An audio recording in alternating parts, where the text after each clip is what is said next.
Hello, ladies and gentlemen. This is Mr. J, and welcome to Essential Elements Interactive.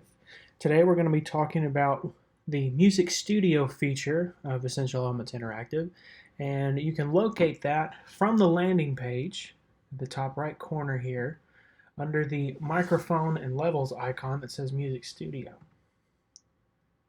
Once you've clicked that, it'll take you to the most recent exercise you've worked on.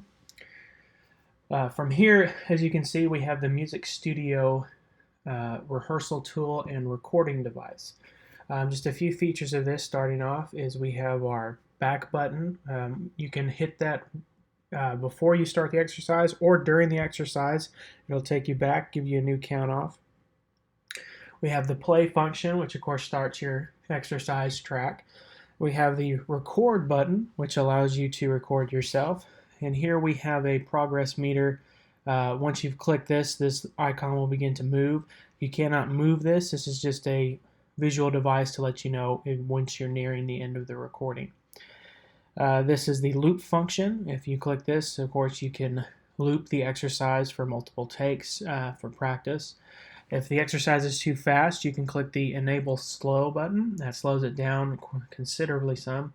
We have count off information right here. Since this is in 4/4, it'll give you 4 beats to count off. And if you have a pickup, it usually will give you a different numbering there, or if you're in a different time signature, it'll give you another number as well. Here we have the levels option. This button allows you to change the accompaniment volume and the recording sensitivity from your microphone. I always encourage students to make sure that their accompaniment levels are always less than their microphone levels. I also encourage you keep the microphone levels somewhere between 1/2 and 3/4. Any farther than that, you end up distorting your sound once you begin the recording process. So making sure those levels are correct is a key to having a quality recording. The tuner function is currently disabled. I'm not sure exactly when that will be put back on. That is controlled by the Essential Elements Interactive Administration. So as soon as that becomes available, it should be able to be selected. Here we have the accompaniment selections here. You can select a number of different accompaniments for most exercises. Later in the book, most exercises usually have 1 to 2 accompaniment selections, one of them being either the stock accompaniment for the track or just a metronome. Here we have different selections as well.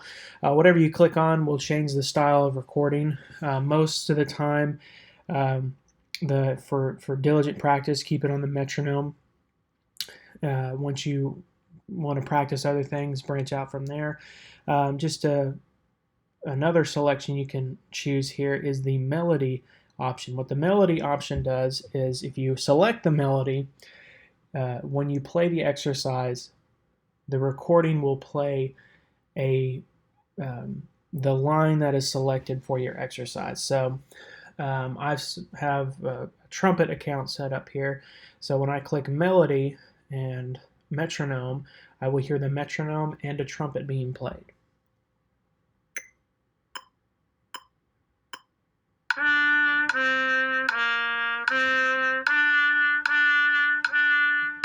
And of course, you can change different instruments even with just a student account, although try to keep it on the instrument that you play. If you want to hear what other instruments sound like throughout the exercises, you of course can change it. You can also change accompaniment styles. Let's say for instance, we want to change it to a jazz accompaniment with the melody selected, so you hear jazz accompaniment and trumpet as well.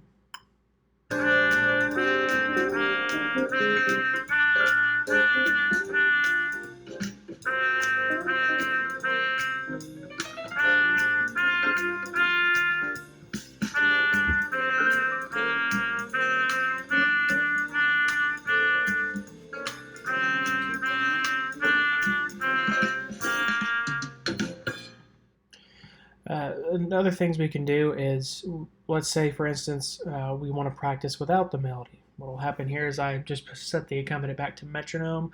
I take the melody off. Now what I will hear is strictly metronome and nothing else.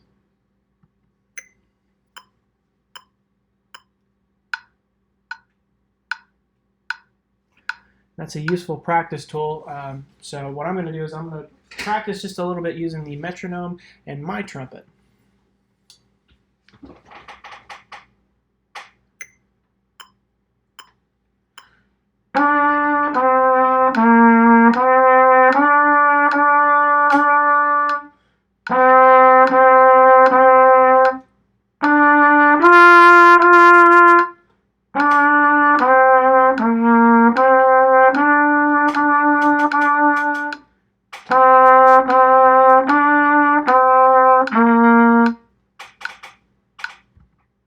So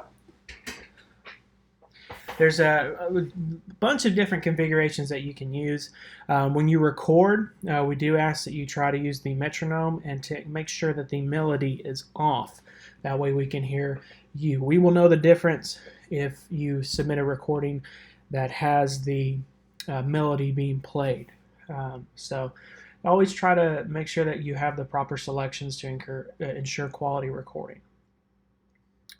Going on from there, we have some tabs that you can use to select exercises that are near to each other. We have a back button, which took us back to number 13. We have a forward button that will take us different places. If you have to jump around, what I recommend you do is hit View Song List, and that'll show you all the exercises in the book that you've registered. So we have 180 songs total for Book 1, and we can select any of those.